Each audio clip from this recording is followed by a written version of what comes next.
சிவபக்தர்கள் அனைவருக்கும் வணக்கம். இன்னைக்கு நம்ம பார்க்கக்கூடிய தலைப்பு சனி ஜெயந்தியை பற்றி. சனி தோஷம், 7.5 சனி, அஷ்டம சனி இதோட தாக்கத்தை குறைக்கவும் சனி பகவானோட அருளை பெறவும் பக்தர்கள் வழிபாடு செய்யறாங்க. எல்விளக்கு ஏற்றுறது, சனிக்கிழமை காலை இல்லைன்னா மாலை வேளையில கிட்டக்க இருக்கக்கூடிய சிவன் கோவில் இல்லைன்னா நவக்கிரக சன்னதியில கருப்பியல் கலந்த நல்லெண்ணெய் தீபம் ஏற்றி வழிபடணும். சனி பகவானுக்கு உகந்த நிறமான கருப்பு நிற ஆடைகளை உடுத்துறது இல்லைன்னா கருப்பு உளுந்து, எல் இது எல்லாத்தையும் தானம் செய்யறது ரொம்பவே நல்லது. சனி பகவானோட வாகனமான காகத்துக்கு அன்றைய தினம் காலையில மறக்காம உணவு, முக்கியமா எள் கலந்த சாதம் வைக்கணும். ஓம் சனீஸ்வராய நமக அப்படின்ற மந்திரத்தை 108 முறை உச்சரித்து வழிபடலாம். சனி பகவான் நீதியோட கடவுளாவே கருதப்படுறாரு. அதனால இந்த நாள்ல ஏழை எளியவங்களுக்கும் முடிந்த உணவு இல்லைன்னா உதவிகளை வழங்குறது சனி பகவானோட பூரண அருளை நமக்கு பெற்றுக் கொடுக்கும். சனி தோஷத்துல இருந்து விடுபட என்ன செய்யணும் இதை பத்தி பார்க்கலாம். இந்து மதத்துல சனி ஜெயந்தி அப்படின்றது ரொம்ப முக்கியமான நாளா கருதப்படுது.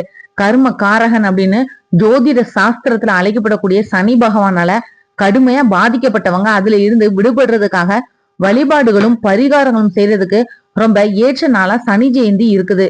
இந்த நாள்ல என்ன செய்யணும், இந்த நாளோட சிறப்பு என்ன, இதை பத்தி தொடர்ந்து பார்க்கலாம். சனி ஜெயந்தி இல்லைன்னா சனீஸ்வர ஜெயந்தி அப்படின்னு அழைக்கப்படுறது சனி பகவான் அவதரித்த நாள். ஒழுக்கம், கர்மா, நீதி இதோட தெய்வமா கருதப்படக்கூடிய சனி பகவான் வைகாசி மாதத்துல வரக்கூடிய அமாவாசை நாள்ல அவதரித்ததா புராணங்கள் சொல்லுது. சனி தோஷத்தால கடுமையா பாதிக்கப்பட்டவங்க இந்த நாள்ல சில எளிமையான வழிபாடுகள், ஆன்மீக பரிகாரங்களை செஞ்சாலே சனியினால ஏற்படக்கூடிய கடுமையான துன்பங்கள்ல இருந்து விடுபட முடியும். இந்த ஆண்டு சனி ஜெயந்தி மே 16ஆம் தேதி சனிக்கிழமையான இன்னைக்குதான் வந்திருக்கு. மே 16ஆம் தேதி அதிகாலை 3:59 மணிக்கு துவங்கி மே 17ஆம் தேதி அதிகாலை 2:09 மணி வரைக்கும் அமாவாசை திதி இருக்கு. இந்த ஆண்டு பெருமாள் மற்றும் சனி பகவானுக்குரிய சனிக்கிழமையிலேயே சனி ஜெயந்தி வருவது கூடுதல் விசேஷம். இது ரொம்ப அரிதான மற்றும் சக்தி வாய்ந்த நாளாவும் கருதப்படுது. அதோட சனி தோஷ நிவர்த்திக்கு இது சிறந்த நாளாவும் இருக்கு. சனி ஜெயந்தி அன்னைக்கு மாலை சனி பகவானை வழிபடுறது ரொம்ப விசேஷம். இன்னைக்கு மாலை 7:05 மணி முதல் இரவு 8:23 மணி வரையிலான நேரத்துல சனி பகவான மனதார வழிபடணும். சனி ஜெயந்தி அன்னைக்கு என்னெல்லாம் செய்யணும் அப்படின்றத பத்தி பார்க்கலாம். சனி ஜெயந்தி அன்னைக்கு காலை குளிக்கிறதுக்கு முன்னாடி தலை மற்றும் வயிற்று பகுதியில நல்லெண்ணெய் வச்சு தேய்ச்சு அதுக்கப்புறமா குளிக்கலாம். உச்சந்தலை மற்றும் தொப்புள் பகுதி அப்படின்றது சமநிலை மற்றும் உயிர் சக்தியோட மையமாவே இருக்கு.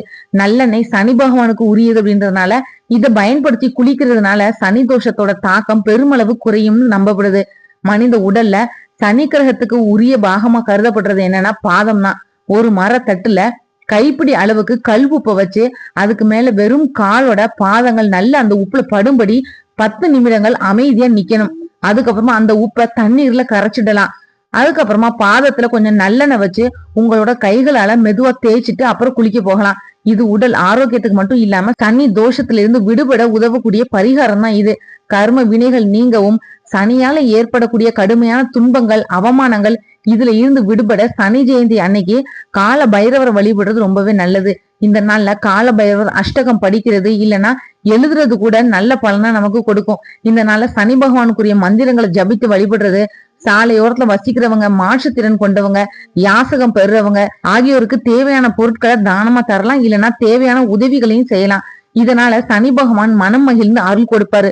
செருப்பு, இரும்பு பொருட்கள், எள், கருப்பு நிற ஆடை இந்த மாதிரி எல்லாம் சனி பகவானுக்குரிய பொருட்களை தானமா கொடுக்கறது ரொம்பவே நல்லது. அதுவும் இந்த சனி ஜெயந்தி சுமார் 13 ஆண்டுகளுக்கு அப்புறமா சனிக்கிழமை அன்னைக்கே வருது.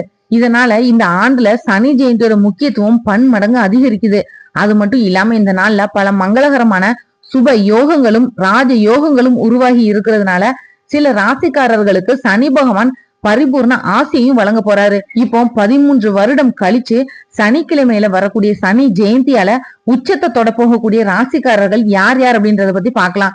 முதல்ல கன்னி ராசி, 2வதா பார்க்கக்கூடியது மகர ராசி, 3வதா பார்க்கக்கூடியது கும்பராசி. இந்த வீடியோ உங்களுக்கு பிடிச்சிருந்தா மத்தவங்களுக்கு ஷேர் பண்ணி விடுங்க. நாளைக்கு மற்றும் ஒரு நல்ல தலைப்புல நான் உங்களை சந்திக்கிறேன். நன்றி. ஆன்மீக தேடல்ல நீங்களும் தேடலாம் உங்களோட இஷ்ட தெய்வத்தை பற்றி. முதல் தடவை நம்ம சேனலை பார்க்குறவங்களா இருந்தீங்கன்னா சப்ஸ்கிரைப் பண்ணி பெல் ஐக்கான் ஆன்னு கிளிக் பண்ணிடுங்க. அப்போ தான் நான் போடுற பதிவு உடனடியாக நோட்டிஃபிகேஷனாக உங்ககிட்ட வரும்.